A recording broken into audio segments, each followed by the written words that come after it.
शिव गौरी गणेश भगवान की जय हो।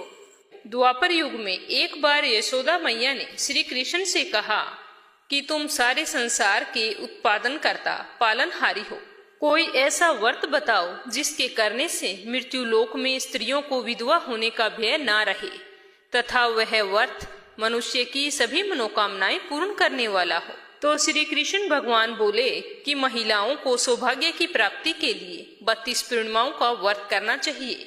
यह व्रत अचल सौभाग्य देने वाला और भगवान शिव के प्रति मनुष्य मात्र की भक्ति को बढ़ाने वाला है। यशोदा जी कहने लगी कि इस व्रत को मृत्यु लोक में किसने किया था? तो श्री कृष्ण भगवान बोले कि मैं तुम्हें एक कथा सुनाता हूँ, ध्यान से सुनना। इस भूमंडल पर अनेक प्रकार के रत्नों से परिपूर्ण कातिका नाम की एक नगरी थी। वहां चंद्रहास नामक राजा राज्य करता था। उसी नगर में धनेश्वर नाम का एक ब्राह्मण भी रहता था। उसकी पत्नी बहुत ही सुंदर थी, जिसका नाम रूपवती था। दोनों उस नगरी में बड़े ही प्रेम पूर्वक रहते थे। उनके घर में धन धान्य की कोई कमी नहीं थी, परंतु उनको सबसे बड़ा दुख था कि उनके कोई संतान नहीं थी। एक समय उस नगर में एक बड़ा योगी आया। वह योगी उस ब्राह्मण के घर को छोड़कर अन्य सभी घरों से भिक्षा लाकर भोजन किया करता था। वह रूपवती से कभी भी भिक्षा नहीं लेता था। एक दिन वह योगी रूपवती से भिक्षा ना लेकर किसी अन्य घर से भिक्षा लेकर गंगा किनारे जाकर प्रेम पूर्वक खा रहा था। तब धनेश्वर ने योगी को ऐसा करते हुए देख लिया। अपनी भिक्षा के अनादर से दुखी होकर धनेश्वर योगी से कहता है कि आप सब घरों से भिक्षा लेते हो, लेकिन मेरे घर से कभी भी भिक्षा नहीं लेते। इसका क्या कारण है? आज तो आपको मुझे बताना ही पड़ेगा। तो योगी ने कहा कि निसंतान के घर की भीख पतितों के अन्न के समान होती है, और जो पतितों का अन्न खाता है वह भी पतित हो जाता है। क्योंकि तुम्हारे संतान नहीं है, इसीलिए मैं पतित हो जाने के भय से तुम्हारे घर से भिक्षा नहीं लेता हूँ, और कोई बात नहीं। तो धनेश्वर यह बात जानकर बहुत ही दुखी हुआ और दोनों हाथ जोड़कर योगी के पैरों में गिर पड़ा और कहने लगा कि यदि ऐसा है तो आप ही मुझे पुत्र प्राप्ति का कोई उपाय बताएं। तुम सब कुछ जानने वाले हो, तुम मुझ पर कृपा करो। धन की मेरे घर में कोई कमी नहीं है, लेकिन संतान न होने के कारण मैं बहुत ही दुखी रहता हूँ। आप मेरे इस दुख का हरण करें। ऐसा कहते हुए वह रोने लगा। यह सुनकर योगी ने कहा कि तुम्हें चंडी की आराधना करनी चाहिए, इससे तुम्हारी मनोकामना अवश्य पूर्ण होगी। तो ब्राह्मण खुशी खुशी घर आ गया और आकर अपनी पत्नी को सारी बात बताई और फिर स्वयं वन में तपस्या के लिए चला गया। वहां जाकर उसने चंडी की उपासना शुरू कर दी और व्रत भी किए। चंडी ने 16वें दिन उसको सपवन में दर्शन दिया और कहा कि तुम्हारे यहाँ पुत्र होगा, परंतु 16 वर्ष की आयु में ही उसकी मृत्यु हो जाएगी। यदि वह दोनों स्त्री पुरुष 32 पूर्णिमाओं का व्रत विधि पूर्वक करेंगे तो वह दीर्घायु हो जाएगा। जितनी उनकी सामर्थ्य है आटे के दिए बनाकर शिवजी भगवान का पूजन करना, परंतु पूर्णिमा के व्रत 32 होने चाहिए, इस बात का ध्यान रखना चाहिए। आज तुम्हें प्रातःकाल होने पर इसी स्थान के समीप एक आम का वृक्ष दिखाई देगा। उस वृक्ष पर चढ़कर फल तोड़कर शीघ्र अपने घर चले जाना और अपनी पत्नी को सारा वृतांत बताना कि ऋतु स्नान करने के बाद वे स्वच्छ होकर श्री शंकर भगवान का ध्यान करके उस फल को खा ले। तब वह भगवान शंकर की कृपा से गर्भवती हो जाएगी। जब वह प्रातः ब्राह्मण उठा तो उसने उसी स्थान पर एक आम का वृक्ष देखा। उसे देखकर उसे बहुत ही खुशी हुई कि सपवन तो मेरा सत्य था। तभी उसने देखा कि उस आम के वृक्ष पर बहुत ही सुंदर फल लगा हुआ था। उस ब्राह्मण ने आम के वृक्ष पर चढ़कर फल को तोड़ने का प्रयास किया, परंतु वह असफल रहा। कई बार कोशिश की पर वह नहीं चढ़ पाया। तब ब्राह्मण को बहुत ही चिंता हुई कि अगर मैं यह फल नहीं तोड़ पाया तो फिर मेरे सपवन का और मेरी पूजा का क्या फायदा होगा।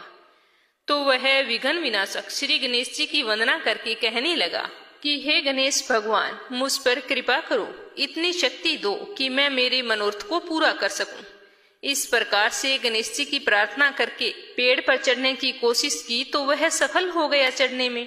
तो उसने उस सुंदर आम के फल को तोड़ लिया और ब्राह्मण उसे तोड़कर जल्दी जल्दी जाकर वह फल अपनी पत्नी को दे दिया और साथ ही सपून वाली बात भी उसे बता दी।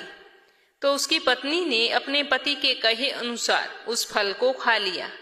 तो भगवान शंकर की कृपा से वो गर्भवती हो गई।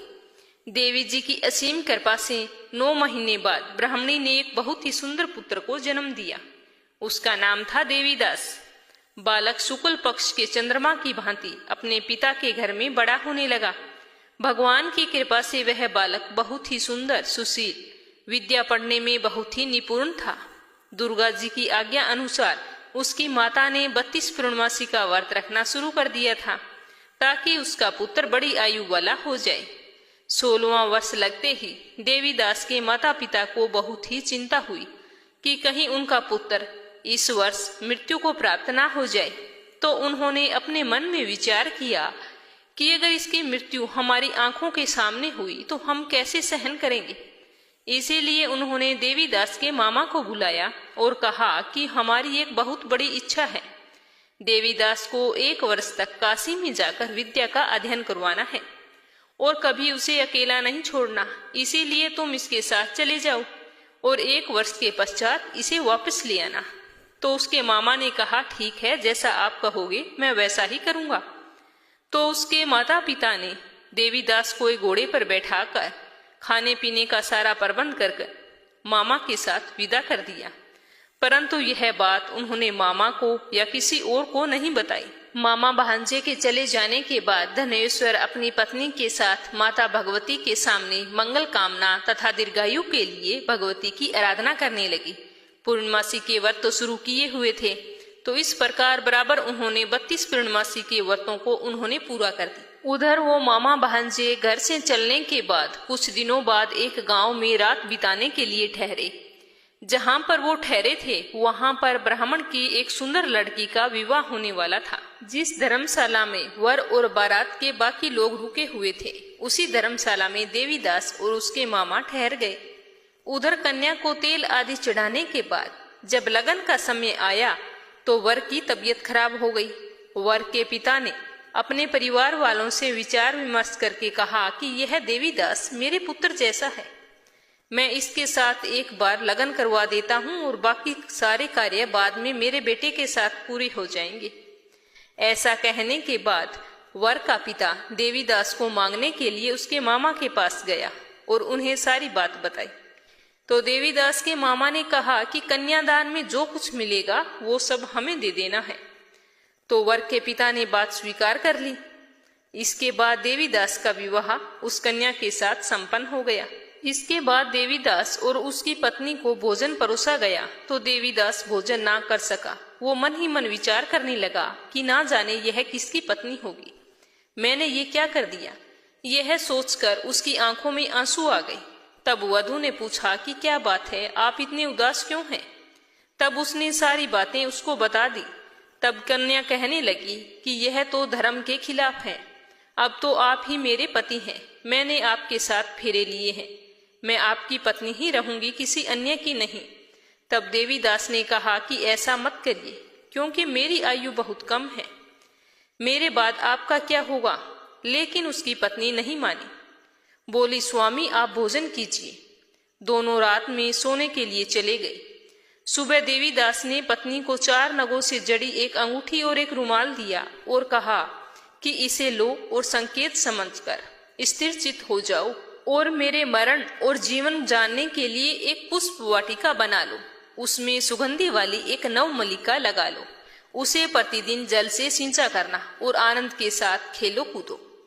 जिस समय और जिस दिन मेरे प्राणों का अंत होगा उस दिन ये फूल सूख जाएंगे और जब ये फिर से हरे भरे हो जाएं तो जान लेना कि मैं जीवित हूँ। यह समझाकर वो वहां से चला गया। इसके बाद जब विदाई का समय आया तो वह पहले वाला दूल्हा और बाकी के बाराती मंडप में आए तो कन्या ने उसे देखकर कहा कि पिताजी ये मेरा पति नहीं है, मेरा पति वह है जिसके साथ मैंने रात में बातचीत की थी। अगर यह मेरा पति है तो ये बताएं कि मेरी इसके साथ क्या बात हुई थी और इसने मुझे क्या कुछ दिया था। साथ ही कन्यादान के समय जो आभूषण मिले थे वो भी मुझे दिखाए। तो कन्या की ये सारी बातें सुनकर वह कहने लगा कि मैं यह सब नहीं जानता। इसके बाद वो बारात खाली वापस लौट गई। भगवान श्री कृष्ण जी कहते हैं कि इस प्रकार देवीदास काशी विद्या अध्ययन के लिए चला गया। जब कुछ समय बीता तो काल से प्रेरित होकर एक सर्प रात के समय उसको डसने के लिए आया। उस विस्तर के प्रभाव से उसके शयन का स्थान चारों ओर से विष की ज्वाला से विषैला हो गया, परंतु व्रत के प्रभाव से वह उसको काट नहीं पाया, क्योंकि पहले ही उसकी माता ने 32 पूर्णमासियों का व्रत कर रखा था। नाकाम होने पर सर्प तो वापिस चला गया, लेकिन इसके बाद स्वयं काल वहां पर आया। उसने उसके शरीर से प्राणों को निकालने की कोशिश की, जिससे वह बेहोश होकर पृथ्वी पर गिर पड़ा।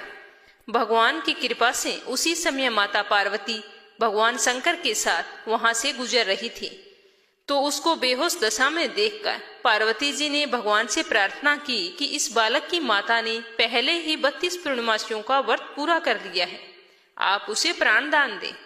तो इस प्रकार भगवान शिव उसको प्राण दान दे देते हैं। पूर्णिमा व्रत के प्रभाव से काल को भी पीछे हटना पड़ा। देवीदास स्वस्थ होकर बैठ गया। उधर उसकी पत्नी उस काल की प्रतीक्षा किया करती थी।